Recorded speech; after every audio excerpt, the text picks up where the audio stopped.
The rain falls softly over the small church in Brooklyn, a gentle mist that seems to whisper secrets to the old stone walls. Inside, 300 guests sit in polished wooden pews, their faces turned toward the altar, where white roses cascade from iron archways and candles flicker in crystal holders. The organ plays a melody that has accompanied 1,000 brides before this day, and the air smells of lilies and anticipation. Evelyn Monroe stands behind the heavy oak doors, her fingers trembling against the silk of her wedding gown. She is 24 years old, with auburn hair pinned beneath a vintage lace veil that belonged to her grandmother. Her green eyes are bright with hope, with the kind of innocent faith that believes love can conquer anything. She has waited for this moment since she was a little girl, drawing wedding dresses in the margins of her school books. Her father, a retired firefighter with calloused hands and a heart softened by years of watching his daughter grow, stands beside her. He squeezes her arm gently. The music shifts, the doors begin to open, and Evelyn takes her first step into the church. 300 faces turn to look at her. She sees her mother crying already, dabbing at her eyes with the embroidered handkerchief. She sees her college roommate, her cousins from New Jersey, the elderly neighbors who watched her grow up on Sullivan Street. But her eyes seek only one face. The altar is empty. At first, her mind refuses to process what her eyes are seeing. She takes another step forward, then another, her white satin heels clicking against the stone floor in a rhythm that suddenly sounds too loud, too hollow. The organ continues playing, oblivious to the catastrophe unfolding in this sacred space. Where is Daniel? Daniel Marchetti, the man who proposed to her on the Brooklyn Bridge at sunset, who promised her a lifetime of laughter and morning coffee and children with her eyes and his dimples. Daniel, who held her hand through her father's surgery and who learned to make her grandmother's pasta recipe just to see her smile. The altar remains empty. A murmur ripples through the congregation, soft at first, then growing louder. Evelyn feels the weight of 300 stares pressing against her skin. Her bouquet of white roses trembles in her hands. The best man, Daniel's childhood friend Tommy, emerges from a side door. His face is pale, his tie loosened, his eyes unable to meet hers. He walks toward her, slowly, each step seeming to take an eternity. He does not need to speak, she already knows, but he speaks anyway, his voice barely above a whisper that somehow carries through the entire church. Daniel is gone. The words do not make sense. Gone where? To fix his cufflinks? To calm his nerves? To get a breath of fresh air before the biggest moment of his life? Tommy holds out a folded piece of paper. His hand shakes. Evelyn takes it without thinking, without understanding that this single sheet will shatter everything she believed about love, about trust, about the man she was supposed to spend her life with. The note is brief. The handwriting is unmistakably Daniel's, those same letters that once wrote her love poems and signed birthday cards and traced the words forever and always on the steam of her bathroom mirror. The note says only this: I cannot do this. I am sorry. Do not look for me. 300 people watch as Evelyn Monroe's world collapses. She does not scream. She does not cry. She does not fall to her knees in the dramatic fashion of heartbreak portrayed in movies. Instead, she stands perfectly still, as if her body has forgotten how to move, as if her heart has forgotten how to beat. Her mother rushes toward her. Her father's face contorts with a fury that speaks of protective instincts and broken promises. The guests erupt into chaos, whispers becoming exclamations, questions flying through the air like startled birds. But Evelyn hears none of it. She turns very slowly and walks back toward the doors through which she entered. Her veil trails behind her like a ghost. Her bouquet hangs limply at her side, petals beginning to fall, leaving a trail of white across the stone floor.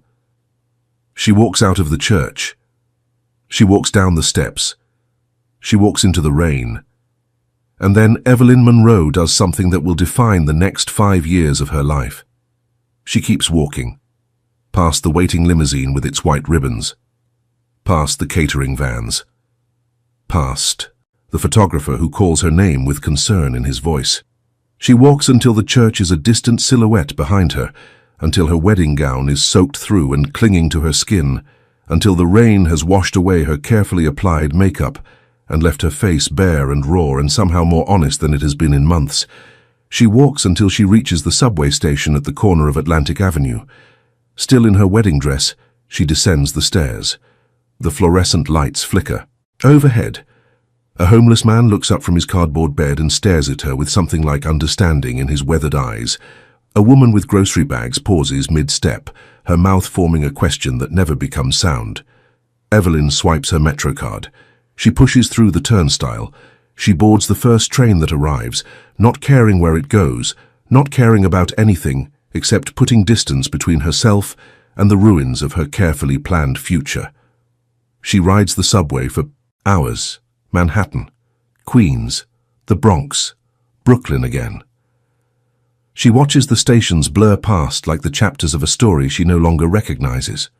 Her reflection in the dark window shows a stranger, a woman in a ruined wedding dress with mascara tracks down her cheeks and emptiness where hope used to live. Somewhere around midnight she gets off at Penn Station. She walks to the Amtrak counter. She buys a ticket for the first train leaving the city. It happens to be going to Chicago. Evelyn Monroe boards that train with nothing but her wedding dress, her identification, and the credit card she keeps tucked in her bra for emergencies. She leaves behind her phone, her apartment, her job at the publishing house, her carefully curated life. She leaves behind everything except the question that will haunt her for years to come. Why? The train pulls out of Penn Station at 2:47 in the morning. Evelyn watches New York City disappear into the darkness, the lights of the skyline growing, smaller and smaller until they vanish entirely. She does not know that somewhere in that same city, Daniel Marchetti is watching the same darkness from the window of a warehouse in Red Hook. She does not know that the man she loved has just made a choice that will transform him from a gentle accountant into something far more dangerous. She does not know that the path he is now walking will eventually lead him back to her, but as a completely different person. She knows only that her heart is broken, that her future has crumbled, and that she must somehow find a way to rebuild herself from the ashes of this devastation. The train carries her westward through the night. Behind her, the church still stands in the Brooklyn rain, now empty of guests, empty of flowers, empty of everything except the echo of a love story that ended before it truly began. 5 years will pass. 5 years of silence, 5 years of wondering, 5 years of a woman learning to stand on her own, and a man descending into a world of shadows. And then, when Evelyn Monroe has finally convinced herself that the past is behind her, when she has built a new life in a new city with a new name and a new purpose, the man who destroyed her will return. But he will not return as Daniel Marchetti, the accountant who made her laugh and held her hand and promised her forever. He will return as something else entirely. He will return as the Mafia boss. Check if you are already subscribed to this channel. If you are not, now is the moment to join this journey. Every story here is crafted to touch your heart, to make you feel, to remind you that even the most broken paths can lead to unexpected destinations. Subscribe now and become part of a community that believes in the power of stories to transform and heal. 5 years have passed since that rainy night in Brooklyn. The woman who now calls herself Elena Parker bears little resemblance to the heartbroken bride who boarded a train to Chicago with nothing but her wedding dress and her shattered dreams. Her auburn hair is shorter now, cut to her shoulders in a practical style that suits her busy life. Her green eyes still hold depth, but the naive hope that once shimmered there has been replaced by something stronger, something forged in the fires of survival. She lives in a modest apartment in Lincoln Park, a third-floor walk-up with exposed brick walls and windows that overlook a quiet, tree-lined street. The space is small, but filled with light, decorated with second-hand furniture and bookshelves that overflow with novels. On her kitchen counter sits a collection of herbs growing in mismatched pots, and on her walls hang photographs of Chicago landmarks, Lake Michigan sunsets, and the friends who have become her chosen family. Eleanor works as the assistant manager at a community center on the near West Side. She spends her days organizing after-school programs for underprivileged children, coordinating job training workshops for adults seeking second chances, and running support groups for people trying to rebuild their lives after hardship. The work does not pay much, but it fills her with purpose. Every child who learns to read under her guidance, every adult who finds employment through her programs, every person who walks through those doors feeling lost and leaves feeling found, these are the moments that remind her why she chose to keep living when everything fell apart. Her colleagues adore her. The children call her Miss Elena and bring her drawings of rainbows and puppies. The elderly volunteers treat her like a granddaughter, always trying to set her up with their nephews and neighbors. She has built something beautiful here, something real, something entirely her own. No one in Chicago knows about Evelyn Monroe.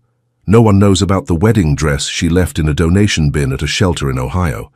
No one knows about the months she spent sleeping in cheap motels, working odd jobs, trying to outrun the ghost of a man who abandoned her at the altar.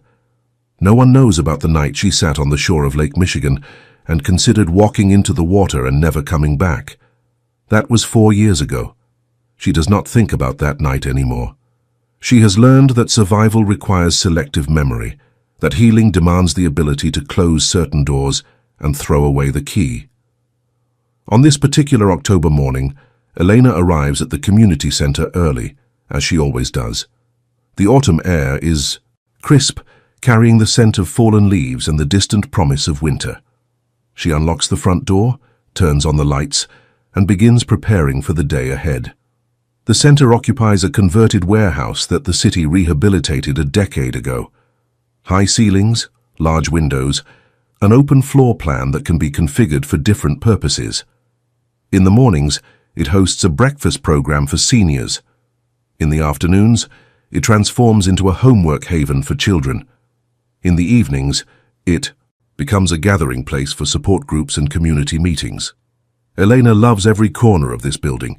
She is setting up chairs for the senior breakfast when her phone buzzes. A text from her best friend Sarah, a nurse at Northwestern Memorial Hospital, who Elena met at a pottery class 3 years ago. Dinner tonight? That Italian place on Halsted. My treat. Elena smiles and types back a confirmation. She has learned to say yes to invitations, to open her heart to friendship even when the old fears whisper that everyone leaves eventually. The seniors begin arriving at 8 o'clock.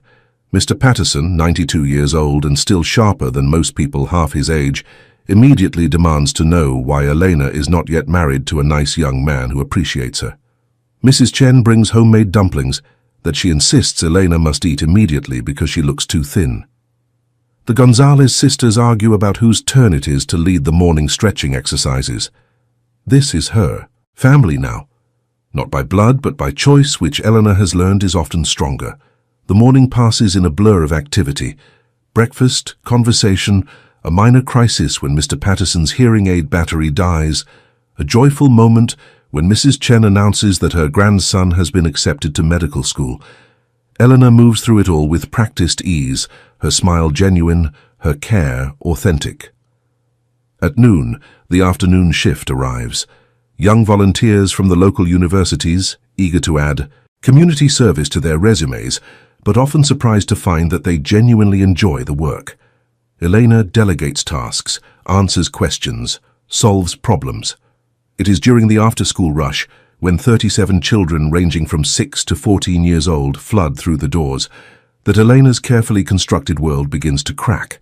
She is helping a 7-year-old named Marcus with his spelling homework when the center's director, a formidable woman named Patricia Reynolds, approaches. Her desk. Patricia's face is strange, not quite worried but not quite calm either, anticipatory perhaps, as if she is about to deliver news that she herself does not fully understand. "Eleanor," she says, "there is someone here to see you, a man. He says he is from the Marchetti Foundation." The name hits Elena like a physical blow. Marchetti.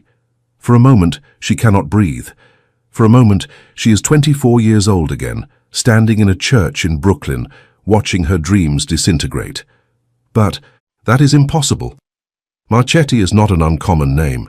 There must be hundreds of Marchetti families in Chicago alone. This cannot be connected to Daniel. He is gone. He disappeared 5 years ago. He could be anywhere in the world. He could be dead. He is. Probably dead. She has told herself that so many times that she almost believes it. I do not know anyone from any Marchetti Foundation, Elena says, and her voice sounds strange to her own ears, higher than usual, tight with something she refuses to name as fear. Patricia shrugs. He specifically asked for you, said you would want to hear what he has to say. He mentioned something about a significant donation to our programs. Money, of course. Everything in this world eventually comes down to money. The community center operates on a shoestring budget, constantly scrambling for grants and donations and fundraising events that never quite raise enough. A significant donation could mean new computers for the children, expanded programs, maybe even that rooftop garden they have been dreaming about for years. Elena tells herself that this is why she agrees to meet with the man, for the center, for the children, for the seniors who depend on their breakfast program. She tells herself it has nothing to do with the name that still haunts her dreams. She walks to the front entrance, where a man in an expensive suit waits near the door. He is perhaps 60 years old, with silver hair and the kind of face that suggests he has seen much of the world and found most of it wanting. He holds a leather briefcase and wears a gold watch that probably costs more than Elena earns in a year. "Miss Parker," he says, and his voice is smooth, cultured, carefully neutral. "Thank you for seeing me.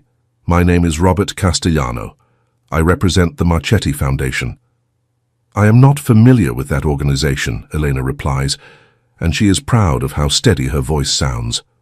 "We are relatively new," the man says, "based in New York recently, expanding our philanthropic activities to Chicago. We have heard impressive things about the work being done here at the community center. Mr. Marchetti himself has taken a personal interest." Elena's heart stops. "Mr. Marchetti?"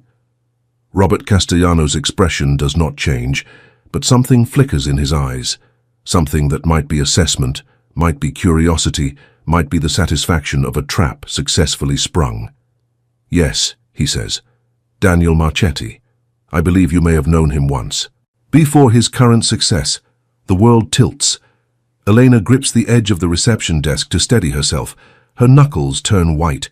Her breath comes in short, shallow gasps that she desperately tries to control. Daniel is alive. Daniel is not just alive. Daniel has a foundation. Daniel has money. Daniel has sent this man to find her, which means Daniel knows where she is, which means her 5 years of hiding, of running, of becoming someone new, have all been for nothing. What does he want? She asks, and her voice is barely a whisper. "He wants to meet with you," Robert Castellano replies.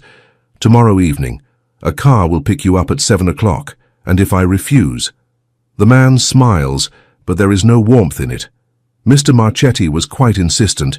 He said to tell you that he has never forgotten that night in Brooklyn. He said to tell you that he has spent 5 years preparing for this moment. He said to tell you that he owes you an explanation." Elena wants to scream. She wants to cry. She wants to run again, as far and as fast as her legs can carry her. But she is not 24 years old anymore. She is not the naive girl who believed in fairy tales and forever and the goodness of men who make promises they cannot keep. She is Elena Parker now, and Elena Parker does not run. "Fine," she says, and her voice is ice. "Tell Mr. Marchetti that I will meet with him. But he should not expect gratitude or forgiveness. He should expect only truth." Robert Castellano nods, apparently, unsurprised by her response. "Until tomorrow then, Miss Parker. 7 o'clock, dress formally. Mr. Marchetti has planned something special." He turns and walks out of the community center without another word. Eleanor stands frozen, staring at the door through which he disappeared, trying to process what has just happened. Daniel is alive. Daniel has found her. And tomorrow, after 5 years of silence, she will finally learn why he left her standing alone in that church. She does not know yet that the answer will be more complicated, more dangerous and more devastating than anything she could possibly imagine. The car arrives at precisely 7 o'clock. Elena has spent the entire day in a state of suspended animation, going through the motions of her work, while her mind races through every possible scenario. She cancelled dinner with Sarah, claiming a sudden migraine. She barely ate. She barely slept. Now she stands in front of her bathroom mirror, wearing a simple black dress that she bought years ago for a colleague's funeral, and has worn exactly twice since. Her auburn hair is pinned up, exposing the slender column of her neck. She wears no jewelry, except for a pair of small pearl earrings that belong to her mother. She looks, she thinks, like a woman attending her own execution. The black sedan waiting outside her building is not a limousine, but it might as well be. The windows are tinted so dark she cannot see inside. The driver, a young man with sharp eyes and an earpiece, holds the door open without speaking. Elena gets in. The interior smells of leather and something else, something subtle and familiar. Cedar, perhaps, or sandalwood. A scent that triggers memories she has spent 5 years trying to bury. The drive takes 45 minutes, through the city and then beyond it, into the wealthy suburbs that line the North Shore. Eleanor watches the scenery change from urban density to manicured lawns and gated estates. The houses grow larger, more imposing, more clearly designed to announce that their occupants exist in a different world than ordinary people. Finally, the car turns onto a private road that winds through a forest of old oak trees. At the end of the road stands a mansion. It is not the largest house Eleanor has ever seen, but it is the most beautiful. Georgian architecture, red brick and white columns, symmetrical windows glowing with warm light. The grounds are immaculate, the gardens carefully tended even in October, the circular driveway centered around a fountain that sparkles under strategically placed lights. This is what Daniel has become. The driver opens her door. Elena steps out, her heels crunching on the gravel, her heart pounding so loudly she is certain the entire household must hear it. The front doors open before she reaches them, and there he is. 5 years have transformed Daniel Marchetti almost beyond recognition. The gentle accountant she once loved is gone, replaced by something harder, sharper, more dangerous. He is dressed in a tailored charcoal suit that emphasizes his broad shoulders and lean frame. His dark hair is shorter, touched with silver at the temples. His jaw is more defined, his posture more commanding. But his eyes are the same deep brown that she remembers, and when they meet hers, something flickers in their depths. Something that might be pain, might be longing, might be the ghost of the love they once shared. "Evelyn," he says, and his voice is deeper, now rougher, as if he has spent the last 5 years shouting into the wind. "That is not my name anymore," she replies, and she is proud of how cold she sounds, how composed, how utterly unlike the girl who cried herself to sleep for months after he disappeared. "No," he agrees. "I suppose it is not. Please, come inside. We have much to discuss." She follows him into the mansion, through a grand foyer with marble floors and a sweeping staircase, past oil paintings and antique furniture and fresh flowers in crystal vases. Everything screams of wealth, of power, of a life so far removed from the modest apartment she left behind that it might as well be another planet. He leads her to a library, floor-to-ceiling bookshelves, a fireplace crackling with flames, 2 leather armchairs positioned for intimate conversation. On a small table between the chairs sits a bottle of wine and 2 glasses. "Please sit," Daniel says, "and let me explain." Elena does not sit. She stands near the fireplace, her arms crossed over her chest, her eyes never leaving his face. "Explain what?" she asks. "Explain why you left me standing in a church in front of 300 people?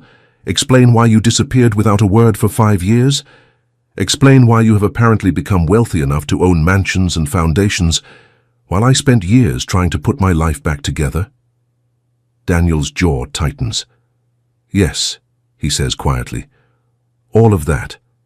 Then start talking." He moves to the window, looking out at the darkness, beyond the glass. When he speaks, his voice is distant, as if he is accessing memories stored in a locked vault. "The night before our wedding," he begins, "I received a visitor, a man I had never seen before. He came to my apartment and told me that everything I believed about my family was a lie."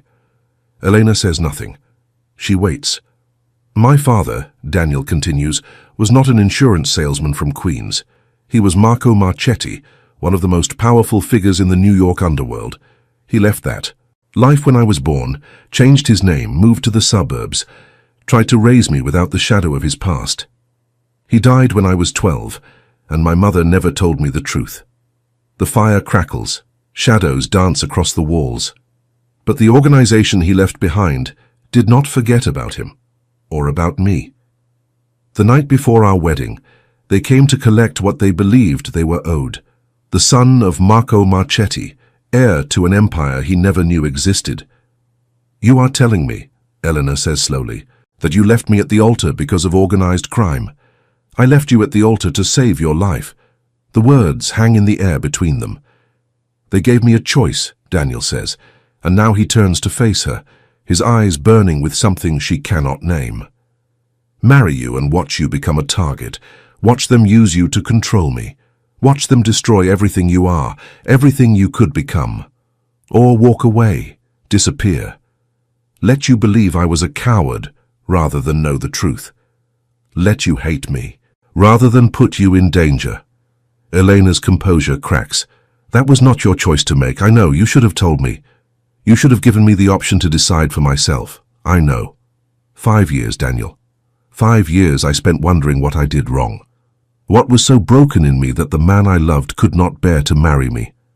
Daniel crosses the room in 3 strides. He stands before her now, close enough that she can smell his cologne, close enough that she can see the pain etched into every line of his face. "Nothing was broken in you," he says. "Nothing. You were perfect. You were everything. And that is exactly why I had to protect you, even if it meant destroying us both." The moment stretches between them, heavy with 5 years of silence, 5 years of grief, 5 years of questions without answers. "If you are telling me the truth," Elena finally says, "then what changed? Why find me now? Why reveal yourself after all this time?" Daniel steps back. He walks to the desk in the corner and picks up a folder. He hands it to her. "Because the men who threatened you 5 years ago are gone," he says. "Because I have spent every day since I left that church building something powerful enough to protect you. Because I have become what they wanted me to become, but on my own terms. And because I have finally created a world where I can offer you safety instead of danger." Elena opens the folder. Inside are photographs, documents, financial statements, evidence of a business empire that spans legitimate enterprises and operates in the shadows of power. Restaurants, real estate, import companies, a web of influence that reaches into every corner of the city. "You became a mafia boss," she says flatly. "I became what I needed to become," Daniel replies, "to keep you safe, to keep the promise I made you even if you never knew I was making it." Elena closes the folder. Her hands are trembling now, but not from fear, from anger perhaps, or from something else entirely. Something she is, not ready to examine too closely. "This is the moment I need you to do something. I need you to leave a comment on this video. Right now, pause and type these words. If love had to choose between presence and protection, what would you choose? Leave that comment. Let me know your answer." This story is not just mine to tell, it belongs to everyone who has ever been asked to sacrifice love for something greater. 3 weeks have passed since Elena learned the truth about Daniel Marchetti. 3 weeks of sleepless nights. 3 weeks of questions that lead only to more questions. 3 weeks of trying to reconcile the gentle man who proposed to her on the Brooklyn Bridge with the powerful figure who now controls an empire built on shadows. She has not agreed to anything. She has not forgiven him. She has not decided what any of this means for her carefully constructed life. But she has not walked away either. They meet 3 times during those 3 weeks. Once at his mansion, where they sit in the library and talk for hours, their conversation ranging from their shared past to his current operations to her work at the community center. Once at a restaurant he owns downtown, where they are seated in a private room and she watches how his employees defer to him, how his mere presence commands respect. Once at her apartment, where he appears at her door unannounced, holding bags of groceries and an apology for interrupting her evening. She should not have let him in that night. She knows this. But she did, and they cooked dinner together in her tiny kitchen, and for a few hours it felt almost normal, almost like the life they might have had if everything had been different. Almost. The fourth time they meet, everything changes. It is a Tuesday evening in early November.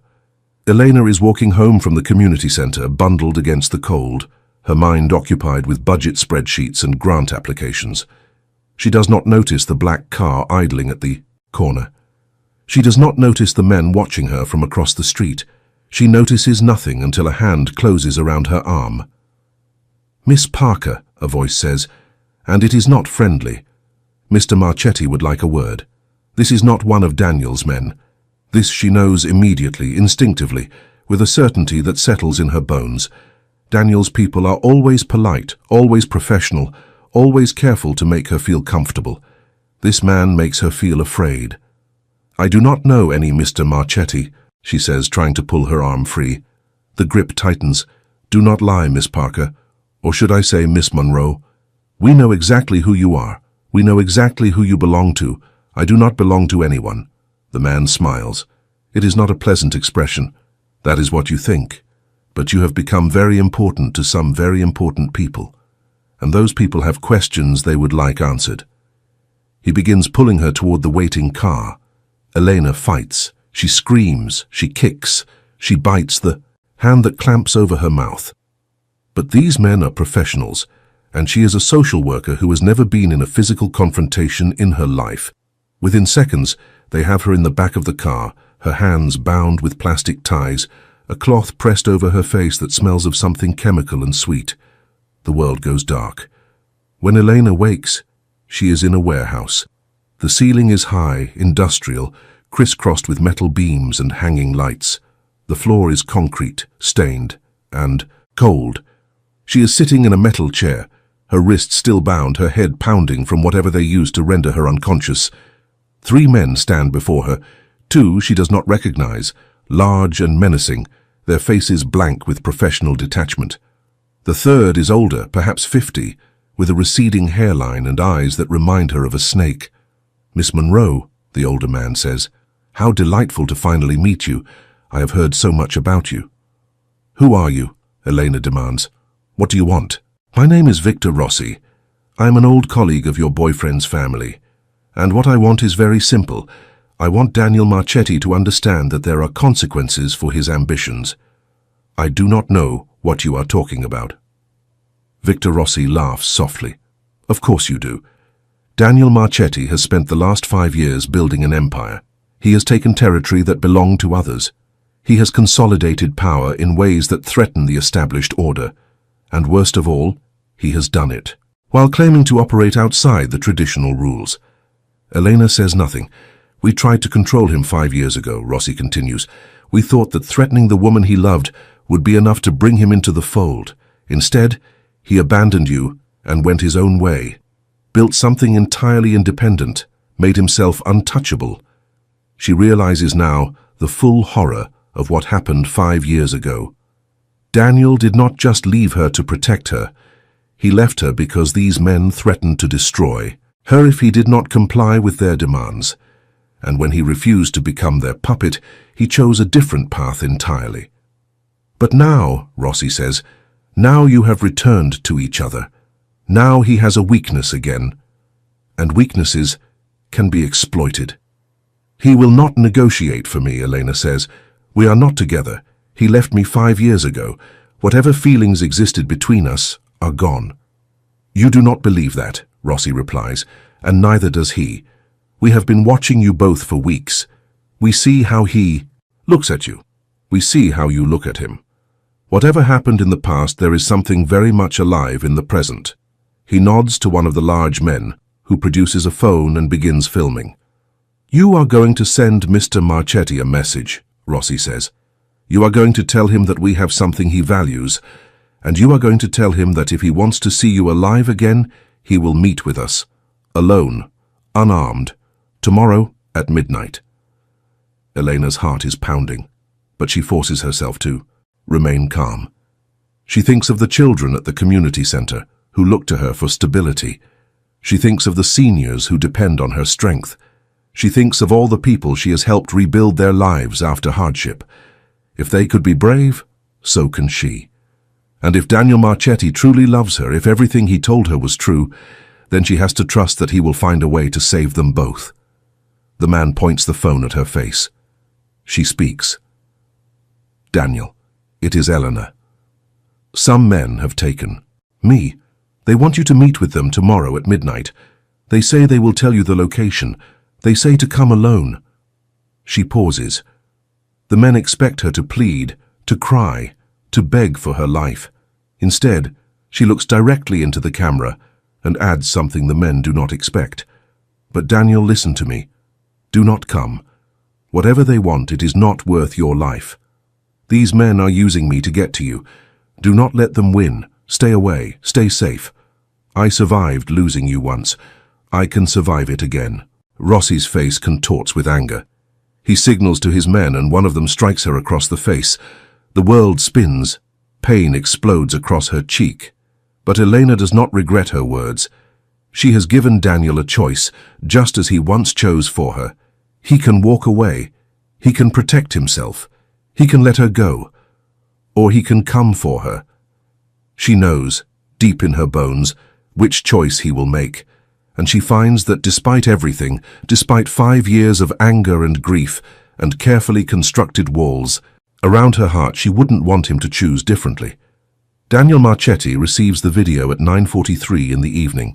He is in his study, reviewing reports from his various operations, when Robert Castellano enters without knocking. The older man's face is grave, his movements urgent. "Sir," he says, "you need to see this." Daniel watches the video once, then again, then a third time, his eyes fixed on Elena's face, on the way she speaks those final words with such fierce determination. Do not come. Stay away. Stay safe. She is trying to protect him. Even now, even bound and captive and facing men who would not hesitate to end her life, she is thinking of him. He has never loved her more. "Who sent this?" Daniel asks, and his voice is ice. "The message came through back channels," Castellano replies. "Victor Rossi's people." Rossi. The name lands like a stone in still water. Victor Rossi is old guard, a remnant of the organizations that tried to claim Daniel 5 years ago. He has been a thorn in Daniel's side ever since, always probing, always testing, always looking for a weakness to exploit. Now he has found one. "They want you to meet them alone," Castellano says. "Tomorrow at midnight, they will send the location." Daniel stands. He moves to the window, looking out at the darkness beyond. 5 years ago, he made a choice. He chose to protect Elena by walking away from her. He chose to build an empire powerful enough to keep her safe without her ever knowing the danger she faced. He thought he had succeeded. He was wrong. Now the danger has found her anyway. Now the choice is different. Now he must decide whether to risk everything, including his own life, to bring her home. It is not a difficult decision. "Prepare the team," Daniel says. "I want eyes on every property Rossi owns. I want to know where they are keeping her before midnight tomorrow." "Sir," Castellano says carefully, "if you go to that meeting alone, they will not let you leave alive. They do not want to negotiate. They want to eliminate you. I know." "Then why? Because I cannot leave her there," Daniel says, turning to face his most trusted advisor. "Because 5 years ago I made the wrong choice. I thought leaving her was protecting her. I was wrong. She has spent 5 years paying for my mistake. I will not let her pay any longer." Castellano is silent for a moment. Then he nods. "I will make the preparations," he says. "But sir, may I speak freely?" "Always. Miss Monroe is strong. I have watched her. She has built a life for herself, a purpose, a community that depends on her. She did not break when you left her. She will not break now. Whatever happens tomorrow, remember that she is not the same woman you abandoned 5 years ago. She is something more." Daniel considers this. He remembers Elena as she was at 24, bright and hopeful, and so full of love that it seemed to radiate from her skin. He remembers the way she looked at him, as if he were the answer to every question she had ever asked. Then he thinks of the woman he saw 3 weeks ago, the woman who stood in his library and faced him with ice in her voice and steel in her spine. The woman who demanded truth and refused to accept anything less. The woman who has somehow transformed her pain into purpose, her abandonment into advocacy, her broken heart into a wellspring of compassion for others. She is not the same woman. She is better, and he will spend the rest of his life making sure she knows it. The next 20 hours are a blur of activity. Daniel's people work around the clock, analyzing data, tracking movements, leveraging every connection in their considerable network. By early afternoon, they have narrowed Elena's location to one of 3 warehouses on the south side. By early evening, they have confirmed it. She is being held in an industrial building near the old stockyards. 6 guards outside, at least 8 inside, including Rossi himself. They are expecting Daniel to come to the midnight meeting, where he will walk into a trap designed to destroy both him and any hope of rescuing Elena. Daniel has no intention of walking into that trap. Instead, at 11:15, while Rossi's men are finalizing preparations for the meeting, Daniel's team moves. The operation is surgical, precise, efficient. Within 12 minutes, the guards outside are neutralized. Within 18 minutes, the team is inside the building. Within 23 minutes, they have secured every room except the central warehouse space where Elena is being held. Daniel enters alone. Victor Rossi stands in the center of the space, surrounded by his remaining men. Elena sits in the same metal chair, her face bruised, her hands still bound, but her eyes clear and focused. When she sees Daniel, something shifts in her expression. Not relief, not fear, but something deeper. Recognition, understanding, the knowledge that he came for her, just as she knew he would. "Marchetti," Rossi says, and there is something like surprise in his voice. "You were not supposed to be here yet. I changed the schedule," Daniel replies. He walks forward slowly, his hands visible at his sides. "I hope you do not mind." "You should not have come," Rossi says. "You should have accepted the inevitable. Now you will both die here." "No," Daniel says quietly. "I do not think we will." He gives a signal. In the rafters above, positioned in the shadows throughout the building, Daniel's people reveal themselves. The sound of dozens of weapons being trained on Rossi's men fills the warehouse. Rossi's face goes pale. "Here is what is going to happen," Daniel says, and his voice carries the weight of absolute authority. "You are going to release Elena. You are going to leave Chicago. You are going to make sure that everyone in your organization knows that she is under my protection. And if anyone ever threatens her again, if anyone so much as looks at her wrong, I will burn your entire world to the ground." "You cannot do this," Rossi sputters. "There are rules, there are protocols." "I am rewriting the rules," Daniel replies. "That is what I have been doing for 5 years, building something strong enough to protect the people I love, strong enough to change the way things work in this world. You should have realized that before you touched her." He walks past Rossi, past the armed men, past everything that stands between him and Elena. He kneels before her chair and gently, carefully, cuts the plastic ties binding her wrists. "I came," he says softly. "I told you not to," she replies, but there are tears in her eyes now, tears she can no longer hold back. "I know. You could have been killed. I know. Why?" "Because you are worth dying for," Daniel says simply. "Because you have always been worth dying for. Because 5 years ago I made the worst mistake of my life, and I have spent every day since trying to become the man who deserves to stand beside you. I am not sure I will ever be that man, but I will. Never stop trying." Elena reaches out and touches his face. Her fingers are cold, trembling, but her gaze is steady. "I do not know if I can forgive you," she says. "I do not know if I can trust you. I do not know if any of this is real." "I know," Daniel says, "and I will wait as long as it takes for you to decide. But Elena, I need you to know something. I never stopped loving you, not for one single day. Everything I have built, everything I have become, it was all for you. Even when you did not know I existed, even when you thought I had forgotten you, you were the reason I kept going. You were the reason for everything." Behind them, Rossi is being escorted out by Daniel's men. The warehouse is being cleared. The danger is passing. But in this moment, none of that matters. In this moment, there is only Daniel and Elena, two people separated by 5 years of silence, finally finding their way back to each other. 6 months later. Spring has arrived in Chicago, and the EIJ city is blooming. Elena stands at the window of her office at the community center, watching the children play in the new garden that was installed last month. The Marchetti Foundation's donation made it possible, transforming a barren concrete courtyard into a green oasis filled with flowers and vegetables and hope. She has not changed her name. She is still Elena Parker, still the assistant manager who arrives early and stays late, still the woman who believes in the power of second chances. But everything else is different. Daniel is in her life now, truly in her life, not as the mysterious figure from her past, not as the powerful mafia boss, but as the man who brings her coffee every morning and sits with the seniors during breakfast and teaches the children chess on Saturday afternoons. The transition has not been easy. There are still nights when Elena wakes from nightmares about the warehouse, about Victor Rossi's cold eyes, about what might have happened if Daniel had arrived.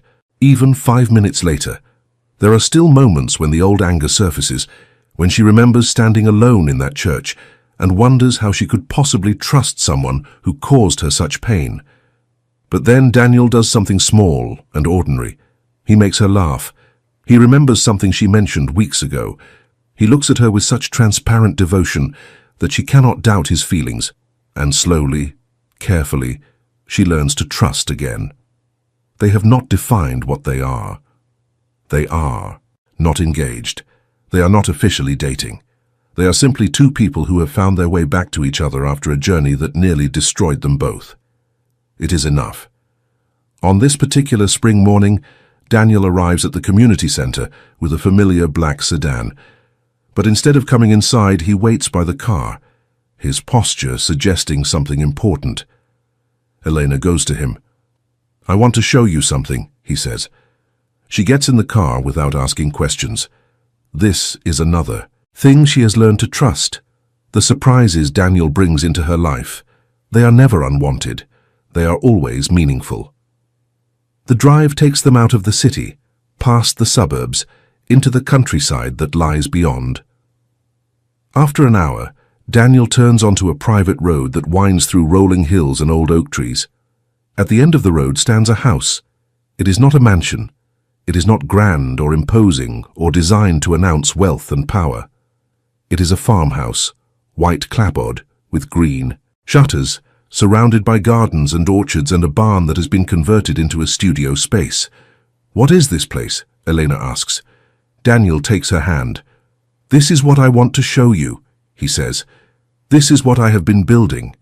Not the empire, not the organization. This." He leads her through the house, room by room. A kitchen with large windows overlooking the garden. A living room with a fireplace and built-in bookshelves. Bedrooms with slanted ceilings and handmade quilts. A studio filled with art supplies and natural light. "I'm transitioning the organization," Daniel explains as they walk, "moving everything into legitimate businesses, real estate development, restaurant groups, import companies, nothing that operates in shadows, nothing that requires protection or violence or fear." Elena listens. "It will take years," Daniel continues. "There are people who depend on me, people I cannot simply abandon. But I am building something new, something clean, something I can be proud of." They stand now in the garden behind the house. Roses are blooming, birds are singing. The air smells of fresh earth and new growth. "This house," Daniel says, "is the first step. A place away from everything. A place where we can start over. A place that has no history, no complications, no ghosts." He turns to face her. "I am not asking you to marry me," he says. "I know I have not earned that right yet. I am not asking you to live here with me. I know you have a life in the city, people who depend on you, work that matters. What are you asking?" "I am asking for time," Daniel says. "Time to prove that I have changed. Time to show you that the man who left you at the altar is gone, and the man standing before you now will never leave you again. I am asking for the chance to build something with you, slowly, carefully, brick by brick." Elena looks at the garden, at the house, at the man who has spent 5 years becoming someone worthy of her love. She thinks of the girl she was at, 24, the one who believed in fairy tales and forever. She thinks of the woman she became, the one who learned that survival sometimes means walking away from everything you thought you wanted. And she thinks of the woman she is now, standing in a garden with the man who broke her heart and then spent 5 years trying to put the pieces back together. Yes, she says finally. Yes, yes, I will give you time. Yes, I will give us a chance. Yes, I will try to build something new with you. But, Daniel, you need to understand something. Anything. I am not the same woman you left 5 years ago. I am stronger now, more independent. I will never again be someone who waits for a man to save her. I have learned to save myself. Daniel smiles, and it is the same smile she remembers from the Brooklyn Bridge, the one that made her believe in love for the first time. I know, he says. That is exactly what I love about you. He takes her hand. They walk through the garden together, past the roses, and the fruit trees and the promises of spring. Behind them, the farmhouse waits, patient and welcoming, ready to become whatever they choose to make it. 1 year later, the autumn sun filters through the stained glass windows of a small chapel in the countryside outside Chicago. The light creates patterns of gold and crimson on the wooden floors, dancing across the faces of the 40 guests who have gathered for this intimate ceremony. Elena stands at the altar, wearing a simple ivory dress that flows to her ankles. Her auburn hair is loose around her shoulders, crowned with a wreath of wildflowers.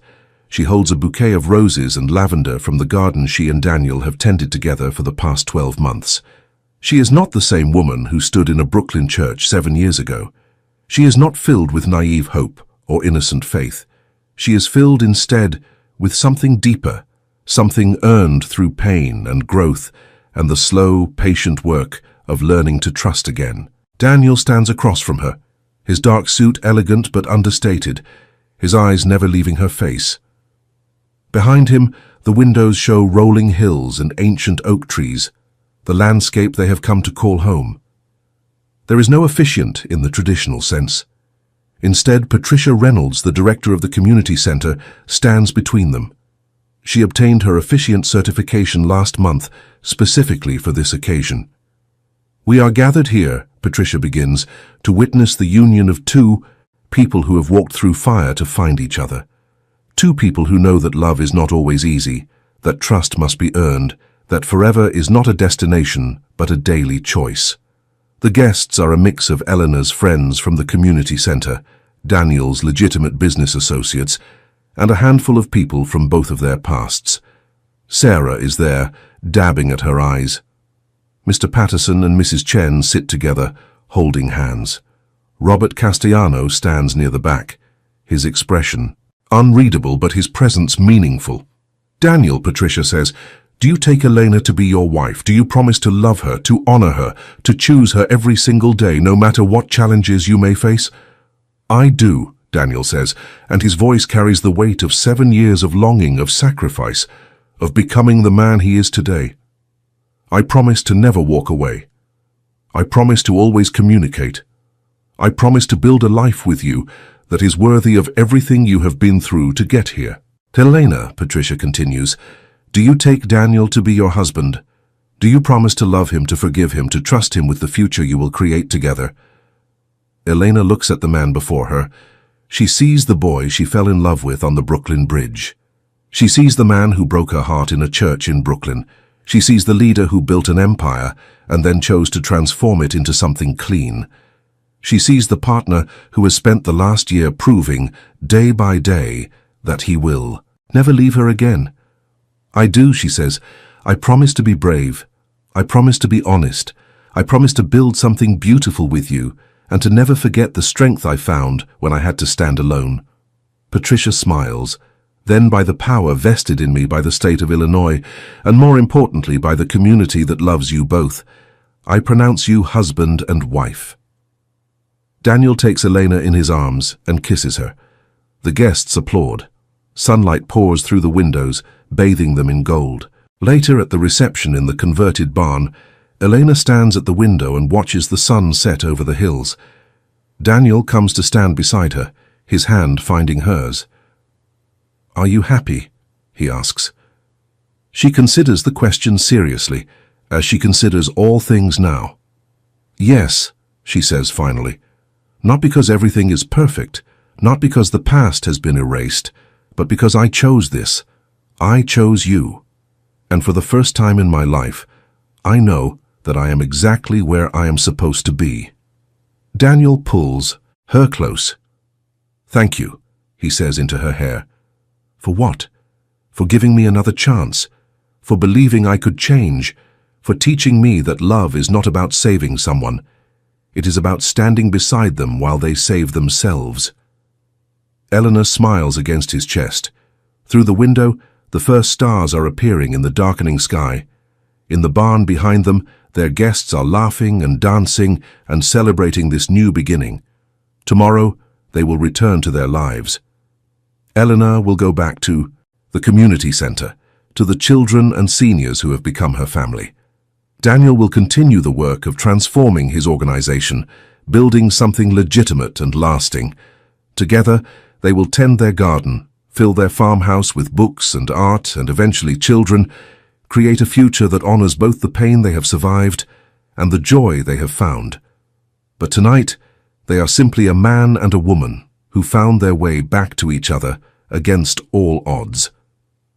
Tonight, they are home. If you have watched this far, it is because this story touched your heart. I want to know you. I want to see who really appreciates the stories we create together. Leave a comment right now saying, "I have watched this far,"